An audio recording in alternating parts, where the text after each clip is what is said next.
selama kurang dari 24 jam maksimal sudah terkirim, tapi kenyataannya barang yang kita kirim lebih dari itu. Nah, itu yang namanya double positioning. Pelanggan ragu, bener nggak sih bisa seperti itu.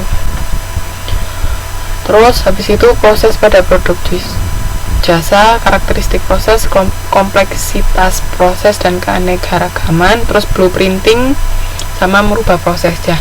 Jasa itu kan yang dilihat proses ketika kita memberikan jasa ke konsumen, ya kan. Jadi kayak misalnya potong rambut. Nah, potong rambut kan hasil akhirnya sudah pasti rambutnya ada yang berubah, misalnya lebih pendek atau jadi keriting atau jadi lurus. Nah, tapi jasa yang kita tawarkan yaitu kan prosesnya tadi, proses ketika kita bikin rambut itu jadi pendek atau rambut itu jadi lurus atau jadi keriting. Nah, itu kan prosesnya. Nah, proses yang kita lakukan ini bisa melalui banyak tahapan atau memerlukan aneka ragam kegiatan. Itu maksud dari kompleksitas dan keragaman dalam sistem jasa. Di situ maksudnya. Nah, tapi seiring dengan jalannya waktu kita bisa merubah proses-proses yang ada dalam jasa yang kita tawarkan ke konsumen. Jadi misalnya kita mengurangi, kayak misalnya di puskesmas kalau orang datang, iya Mas Didi silakan gabung. Kalau orang datang misalnya harus daftar dulu, habis daftar misalnya di loket berikutnya harus menunjukkan askes, atau habis itu baru di loket selanjutnya menunjukkan biasanya ngapain habis dari situ. Biasanya nunggu dulu, habis nunggu baru ketemu dokternya, habis dari dokter terus nebus resep. Nah, bisa itu kan prosesnya macam-macam kan, mulai dari daftar sampai nebus obat. Nah, misalnya kalau kita lihat prosesnya tadi itu sudah nggak efisien, seiring dengan berjalannya waktu bisa kita kurangin. Misalnya langsung habis daftar sekalian nunjukkan kartu akses di satu waktu yang sama. Nah, baru langsung ketemu dokter. Nah, itu kan lebih cepat ceritanya. Nah, berarti itu prosesnya kita ubah, kita potong kompleksitasnya kita kurangin seperti itu. Jadi biar bisa lebih cepat proses yang diberikan ke konsumen. Jadi konsumen nggak harus melakukan banyak hal, juga nggak harus nunggu lama, misalnya seperti itu.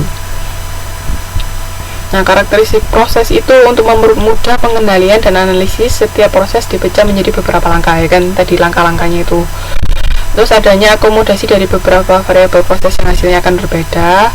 Setiap sistem memasukkan standar toleransi.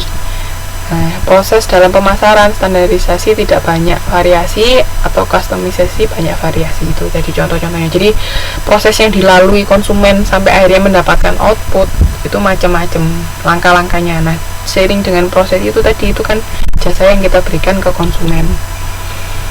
Jadi semakin cepat proses yang kita berikan dan semakin sedikit proses yang dilalui oleh konsumen, biasanya kan bisa lebih efektif sama efisien. Nah, ini complexity sama divergent, yaitu kompleksitas dan keanekaragaman. Ini kalau complexity tadi kayak yang saya jelaskan melalui langkah-langkah dan susunan. Terus kalau yang divergent itu kebebasan atau kemampuan untuk memilih keanekaragaman melalui langkah-langkah tadi. Jadi misalnya macam-macam apa aja yang ada di langkah-langkah tersebut tadi. Itu bisa dikurangin, bisa ditambah juga. Kalau misalnya di satu loket pemberhentian itu biasanya memakan waktu yang terlalu lama, misalnya dipecah jadi 2 loket. Nah, itu bisa juga untuk mempercepat pelayanan, dipecah jadi 2 loket misalnya seperti itu. Itu berarti menambah langkah kan, menambah kompleksitas. Nah, Blueprinting kompleksitas dan keragaman dalam sistem jasa itu penggambaran dari susunan-susunan, urutan-urutan, dan langkah-langkah proses jasa. Kayak tadi misalnya ke puskesmas, biasanya di puskesmas itu dikasih tempelan. Oke. Kalau blueprinting itu berarti penggambaran dari susunan atau langkah-langkah tadi ya. Kayak misalnya kita datang ke puskesmas, kadang di tembok ditempel, misalnya pertama harus ngapain dulu, kedua harus ngapain, ketiga harus ngapain. Nah, itu namanya blueprinting dari kompleksitas dan keragaman. Jadi cara-cara yang harus dilakukan konsumen ketika datang ke perusahaan jasa kita, maksudnya ketika akan membeli jasa kita itu. Jadi kan nggak harus diterangkan, tapi sudah langsung baca pengumuman atau baca tempelan itu tadi sudah cukup. Tujuannya kenapa kok harus ada blueprinting? Untuk mendeteksi perilaku pelanggan terhadap layout jasa itu. Ada yang mau ditanyakan sampai sini? Nah, ini tadi ya kayak yang sudah saya jelaskan sebelumnya, kalau merubah proses itu bisa mengurangi atau meningkatkan kompleksitas dan keanekaragaman. Sampai sini ada yang mau ditanyakan? Ini contohnya aja.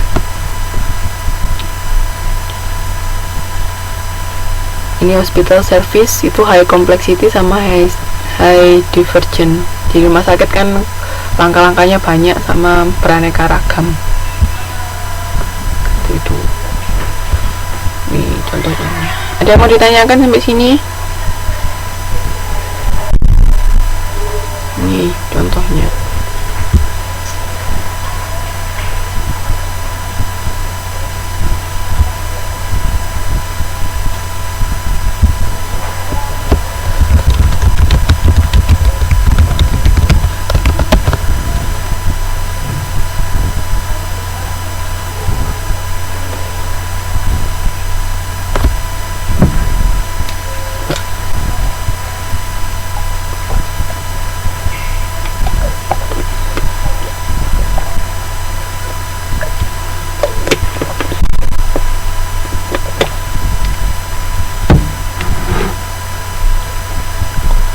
Gimana, ada yang mau ditanyakan?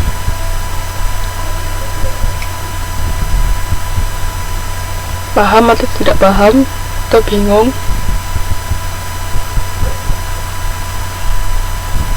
Halo?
Saya lanjutkan dulu ya.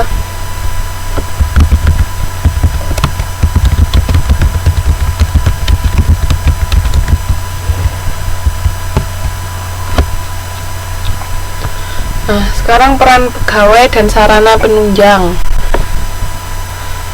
Peran pegawai kalau low contact dapat dikontrol melalui regulasi.